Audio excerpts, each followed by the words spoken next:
You're finally here. Sorry, Kev. I've been really busy. Doing what? You're 35 hours late. I have been on a mime course. Mime? Yep. I thought it would be useful for the podcast. Oh dear. Do you want to see what I can do? It's not the best medium for a podcast, but yeah, go on then. Let's see some. Here goes.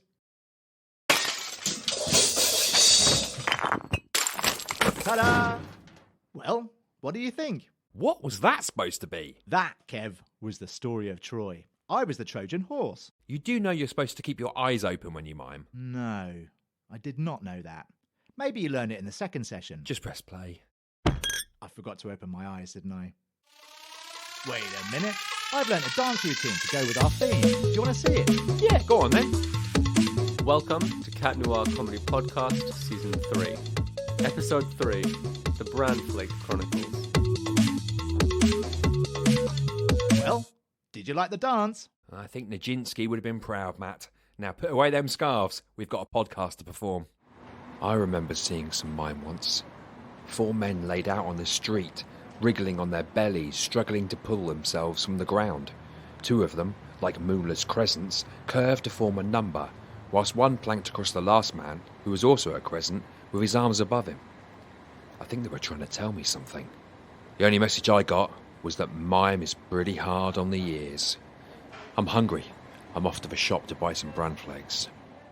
East, Mid, South, West Radio. It's time to eat a big hit. And coming up now on East Mid Southwest Radio, have you ever seen the rain? I bet these two have, as we go over to Stargazing Live.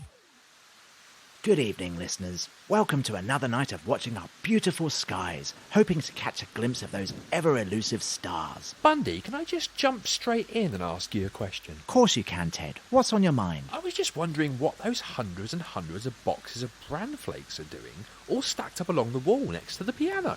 Well, Ted, do you remember the competition I entered a few weeks ago to win 1,100 boxes of bran flakes? Was that the one where you had to write something positive about bran flakes on the back of that pack of bran flakes and then send the whole thing off to a bran flakes company? That's the one, Ted. I remember, my friend. Have you heard anything back? I have. And?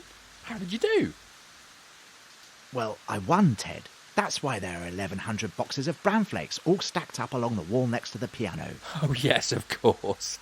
What fantastic news, Bundy. Congratulations. I can't have them at home. Marjorie's terribly allergic. Well, I am sure we'll put them to good use here. I just wish I could bring our listeners some good news too, Bundy. But sadly not tonight. In fact, we've actually got quite a problem. Ted, whatever's wrong? It's the back door, Bundy. I'm afraid it's completely out of action. Oh, that's dreadful news. I can't get it open. Have you tried using hemorrhoid cream? No, Bundy. The back door to the observatory. Ah, my bad, Ted. What's wrong with the door? I think it's this spell of rain we've been having. It's soaked into the wood, it's swollen the door, and now it's wedged against the frame. I can't get it open. It simply won't move. We do have such rotten luck with the weather, Ted. But we've been through worse scrapes than this. And we've still got the front door to get in and out of the observatory. That is true. Why don't you man the telescope to cheer yourself up? Who knows what tonight's majestic sky might unveil? Oh, thanks, Bundy. You're quite right. The rain is bound to stop at some point, and when the wood dries out, I'm sure we'll be able to open the back door and get it fixed. Meanwhile, tonight could be the night I finally get to see Sirius the Dog Star. Ah, excellent choice. I'll type the coordinates into the computer and you helm the telescope. Righto. Ooh, this is interesting, Bundy. What can you see, Ted? Well, it's actually quite light out there tonight for once, and the rain's only a drizzle. I think there's a chance you might actually see a star or two out in the night sky, Bundy. Ooh. Or maybe not. Everything all right, Ted? I heard an appalling cacophony of sounds. It's the telescope, Bundy. I think the rain's rusted it free from its frame. Now it's tipped completely over and it's fallen on the ground in front of the observatory. Crumbs. What a disaster. I'm going to have a quick look out the front to inspect the damage. Sorry for this, listeners. We really do seem to get pestered by the rain on this show, and now it seems to have brought down our telescope. Bundy! Yes, Ted. I can't open the front door. Why ever not? Well, this door opens outward, only now it's blocked by the fallen telescope. I really can't open it. Well, that's all right, Ted. We've still got the back door for when we finish the show tonight. Bundy. Oh, cripes, you're right, Ted. We're stuck in the observatory. None of the windows here are big enough to fit a human through, and now both doors have failed us at the same time. Whatever will we do? Well, looks like we might be here for a while. Nil desperandum, Ted. At least we've got plenty to eat. You're right, Bundy. Why don't you fix each of us a nice bowl of bran flakes? I'll put the kettle on. Perkins, Perkins, Perkins. Perkins, Perkins. Perkins, Perkins, Perkins. Perkins, Perkins. Perkins, Perkins, Perkins and Fitzroy. How may I direct your call? We are now aware how confusing this message may be to some people. To support this, we have decided to no longer use surnames, so you can be sure you'll get through to the right person first time. With that in mind, thank you for calling Colin, Colin, Colin, Colin, Colin, Colin, Colin, Colin, Colin, Colin, Colin, Colin, Colin and Colin. Thank you. East, Mid, South, West Radio. We literally throw all the hit at you. And coming up now on East Mid Southwest Radio, here comes the rain again, falling on my head like a rusty telescope. Let's find out as we go over to Stargazing Live. I'm a little bored of bran flakes, Ted. I know what you mean, Bundy. I too yearn for something other than an all-bran flake diet. How long has it been now? 3 days, my friend. 3 long days of rain and bran flakes. I would have hoped to have been rescued by now, Ted. Me too, Bundy. I mean, we're still broadcasting after all. You'd have thought someone would have heard us and know that we're in trouble. Why not say something to the listeners? Ted's right. If someone is listening, we'd be awfully grateful if you might pop by the observatory at your earliest convenience and move the telescope so we can get out. I'd phone Marjorie and ask her, only she's in Guernsey this week. This is ridiculous, Bundy. We need to find a way out. Perhaps we could attract the attention of someone outside. We could fire off a flare, Ted, out of a window and into the night sky, alerting any passers-by to come and help set us free. It's a great idea, but we don't have a flare gun. Ah, then we'll need to be more resourceful. Very MacGyver. What are you thinking? Well, I once saw an episode of the A-Team where B.A. Baracus fashioned the springs and repurposed frame of an old military camp bed into a kind of catapult. Ingenious, Bundy. God bless the A-Team. We could fire a flare from the makeshift catapult. We could if we had some flares. Tricky. I got rid of mine to a charity shop in the 80s. How about we take one of these oranges from the fruit bowl and catapult that out of the window? Do you think anyone would actually see a catapulted orange hurling through the night sky, Bundy? Good point, Ted. Wait a minute. What about if we doused it with whiskey and set it on fire first? I'm just checking, Bundy. Your plan is to turn an old military-style camp bed into a catapult, launch a flaming orange out of the window into the night sky in the hope that someone might see it and come and move the fallen telescope so we can get out of the observatory. In a nutshell, Ted. Well, it sounds like a tremendous plan to me. Have we got an old military-style camp bed? Ah. Oh, bother and double bother, Ted. Hang on, Bundy. How about you soak an orange in whiskey and prepare to throw it out of the window? Meanwhile, I'll create a flame by the window with this deodorant can and a lighter. I'm not sure I follow you, Ted. Well, when you throw the whiskey-soaked orange out of the window, it'll catch a light from the flame that I will make, so that as it flies out and up into the night sky, it'll be sure to attract someone's attention. Then they'll come this way. Brilliant, Ted. I'll be home within the hour. Where there won't be a bran flake in sight. You open the window and get the flamethrower ready, Ted. Righto. I'm all set. All right. Let me just grab an orange and coat it in whiskey. Are you ready, Bundy? Oh, sorry, Ted. The orange is dripping whiskey all over the floor. Quickly, Bundy. Throw it outside and I'll light up the deodorant can. Here we go, then. Hup. Great throw, Bundy. It's got some distance on it. It's a flying orb of flaming brilliance, Ted. And, oh, yes, I think someone's seen it. Oh! Crumbs, Wait, what's Ted. going I on think we hit over him with the here? fire orange. Oh, he does look awfully mad, Bundy. What the hell are you two playing at? Throwing a flaming orange at me? I'm terribly sorry. You see, we need help. You're telling me, mate. hurling flaming oranges at people. Disgusting! I could have been burnt like a pie. You could have killed anyone. You could have killed a middle-aged person, for God's sake. You two need locking up. Actually, that's the very nature of our problem. Ted, Pensioners I think he's throwing leaving. oranges happens every week. Sorry, Bundy. This town's I don't going think to he pop. is. Bloody radio DJs. Can't even listen to Radio 1 anymore. I'm too old. Have your bloody orange back. Duck, Ted. Incoming projectile. You wait till I tell the missus about this. Oh, she's going to hear all about it. You mark my words. These streets aren't safe anymore. I can't even get home from the pub without people throwing fiery fruit at me. I think he's gone, Bundy. Looks like our plan failed then, Ted. Do you fancy any bran flakes? Good idea, Bundy. You close the window. I'll get the kettle on. Ah, Tim, apologies for the delay. We've had rather a lot of candidates to get through today. Many thanks for waiting. I'm Malcolm, the divisional manager for this region of animal help. Have you heard much about us? Well, I've done some research and reading online. I know you're a nationwide organisation that works to rescue, protect and ensure the welfare of animals. That's right. We work alongside some of the larger charities and societies across the country. Our sole aim is to ensure that all of the animals of this world are treated with respect and are protected from cruelty, neglect and intolerance. Which is why we're keen to get the right sort of applicant here today. I see. So, even though it's an interview, I'll try to keep it as informal as possible, but I do have a few questions here ready, just to see if we can really get the best out of you. Would that be all right with you? Yeah, that's fine, thank you. Splendid. Tell me then, have you ever punched a badger in the face? What? God, no, that would be horrible. Excellent. And do you have any pets of your own?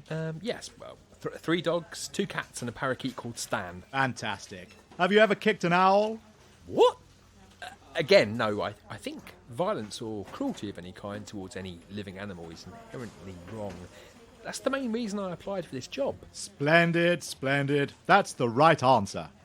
Good, because it felt a bit like a trick question. Not at all, Tim. Not at all. The interview is merely a framework to help guide us towards someone with the right sort of attributes. To help us find the right person to help animals, if you will. I understand.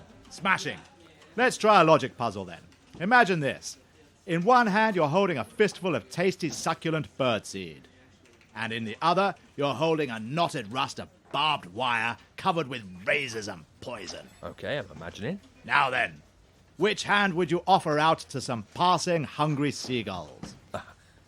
Well, I know seagulls are scavenger birds and that they forage food for themselves. Plus, I know it's never wise to offer out food to animals from your own hand, unless, of course, they're your pet and you've got some kind of pre-established trust. So, I think my answer's neither hand. I would put the birdseed on the ground, away from any roads, cats or foxes, so the seagull could get to it safely. Then I'd dispose of the barbed wire after wrapping it up so no one else could get cut or poisoned. Marvellous. Simply marvellous. I'll make a note of that. Thinks outside the box. Truly excellent answer, Tim. Astonishing. I would have also accepted the birdseed hand. I'm just pleased you didn't fall into our little trap of offering out razor wire to our aviation friends. That wouldn't be the sort of person we're looking for at all here at Animal Help. Exactly why we have this kind of interview. And who wrote the questions? I did. I see. Have you ever started a fight at or near a farm? No? Ever sworn at a budgie? No. Ever badmouthed an octopus behind its back? No. Splendid. Have you ever seen 2 chickens box and stepped in only to give them weapons? No, I haven't done that. Good lad. Ever purposefully misdirected an orangutan so that it got lost? No. What's your favourite type of animal? Oh, interesting. Well, as much as I love all of my pets, I'd have to say giraffes. I think their long necks are really quite fascinating. Wonderful. Have you ever planted drugs on a squirrel? Some of these are very unusual questions, aren't they? Relax, Tim. You're doing tremendously well. And we really are almost at the end now. Okay, lovely. Well, the answer is no then. I've never planted drugs on a squirrel or any other animal for that matter. Marvellous. Well, I think that's everything then. Wait, you're not going to ask me anything about my experience or strengths or interests in the role? Anything about me as a person? I think I've got everything I need from our little chat today, Tim. Although, There is just one last test to complete the interview, if that would be okay with you. I assure you it's only very, very short. Okay. Well, yes, absolutely, if it's for the interview. Splendid. Now, if you look over there, Tim, tell me what you can see. 2 doors? Correct again, Tim. My gosh, you're good. I don't wish to speak unfairly toward the other candidates, but you really are shining leaps and bounds beyond everyone else who is interviewed before you here today. What, you mean all the other people answered these questions differently? 2 doors, Tim. Behind one door lies a room filled with hungry, hungry lions, whilst in the room behind the second door is a llama listening to hip-hop. What was in the first room again? Choose a room, Tim. Let your instinct guide you safely away from danger and into the blissful embrace of an exciting new career. Open a door, Tim, and show me you're the applicant I'm truly hoping for you to be. Look, Malcolm, I'm not really comfortable with this. Not if I could get hurt. Ah, such a shame, Tim. A great, great shame. This far into such an exemplary interview. I'll just put struggles with intuition and battles extremely with confidence. No, it's not that. There is serious risk to this. Just as there is risk to the job, Tim. Danger, excitement, adrenaline. Sometimes our workers even have to climb trees. Well, I want it to go on record that I'm not really happy about this, but I do really want to work in a profession that saves, protects and cares for animals. And thinking it through, I can't imagine you'd actually endanger my life during the interview stage. So, screw it. I'm going to go through the door on the left. Oh, God, there's a lion! There really was a lion! Oh, God! Oh, my face! Oh, and my leg! Oh, God, no! Every time. East, Mid, Southwest Radio! Are you even ready for this much hit? And coming up now on East Mid Southwest Radio, if you were stuck inside while it's raining, would you still need your umbrella? Ella? Hey? Huh? Stargazing Live. Bran flakes. 11 days of bran flakes. I never thought I'd miss milk this much. We just sort of eat them straight from the box now, like big breakfast crisps. What are you up to, Bundy? We're back on the air again. Sorry, Ted. Nearly finished. I was still awake at 3 a.m. this morning when suddenly, mid-bran flakes, I had the idea to build this. There, Ted. What do you think?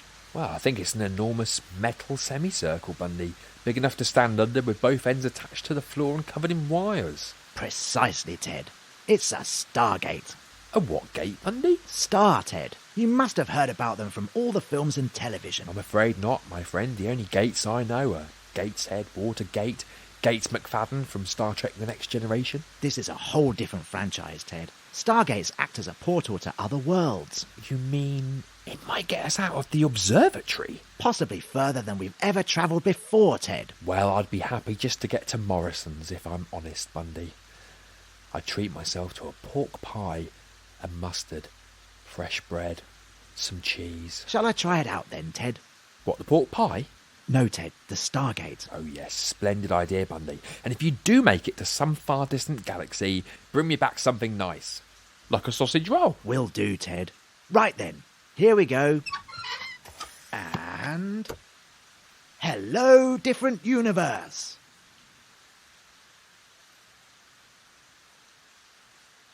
Hello, Bundy. You seem to still be here. Looks like the Stargate failed then, Ted. Well, not to worry. I'll get the kettle on. Oh, we've got no milk. The smell of progression and self-importance. I'm great. Woke by Woko. East, Mid, Southwest Radio. Where hits happen. And coming up now on East Mid Southwest Radio, I don't know about Purple Rain, but I bet there's some purple language going on for these two after being trapped in their observatory for 24 consecutive days over at Stargazing Live. Oh, left hand. You sure this time, Ted? No, I'm swapping. Right hand, Bundy. Definitely right hand. No going back, Ted. Left hand then.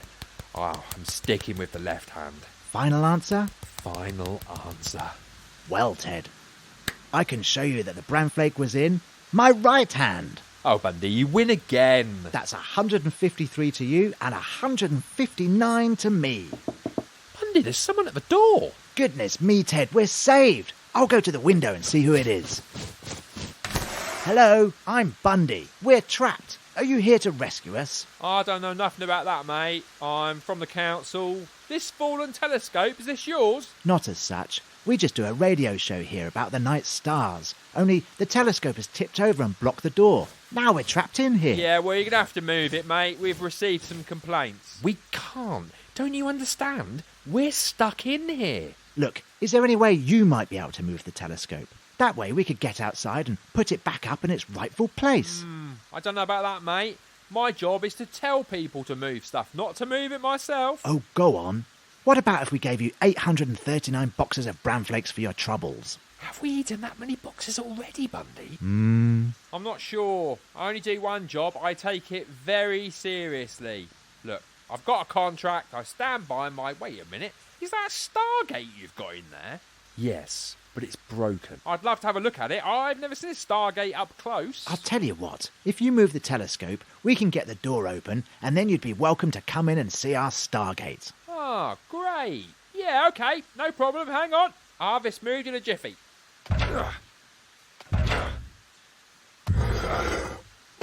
There you go, then, gents. Fresh air. Whoa, I don't half smell of bran flakes in here. Ted, we're free. We're finally free. Quick, Bundy, let's get to Morrison's. We've only got 10 minutes before it shuts. Hang on. I believe there's still a small matter of showing me your Stargate. Oh, yes. Well, do help yourself, although, as Ted said, I'm afraid it's far from its optimum condition at present. He means it doesn't work. Well, it wouldn't, would it?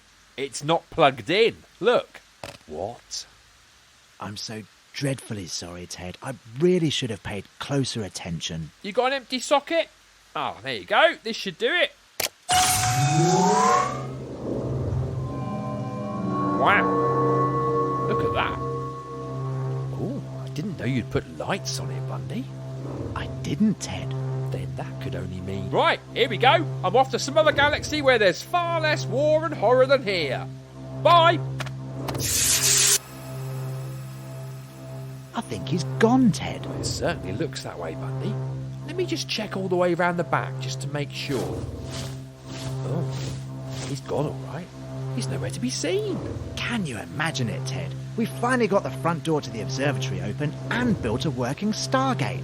What a fantastic day. Well, it appears to be fully functional, Bundy. I mean, well done. Thanks, Ted. I wonder where it goes. Are you thinking what I'm thinking? Yes. Yes, I am.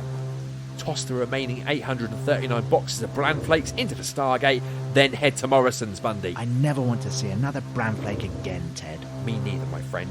You start throwing in the boxes, and I'll get the kettle on. 1, 2, 3, 4. You've been listening to Cat Noir, written, performed, edited, and produced by Kevin Chalmers and Matt Sanders. If you enjoyed this episode, then why not give us a like and review wherever you heard us? And don't forget to follow us on Instagram at Cat Noir. If, however, you'd like a job working with me at Animal Help, then just give me a call. It's not every day you'll wrestle with lions. Sometimes we help kittens too. Join us again next time for more of this.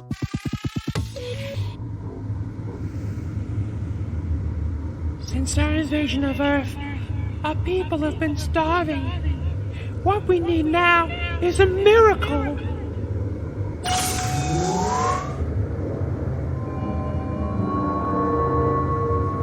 One, 2, 3, 4, 5. We're all saved. 6, 7.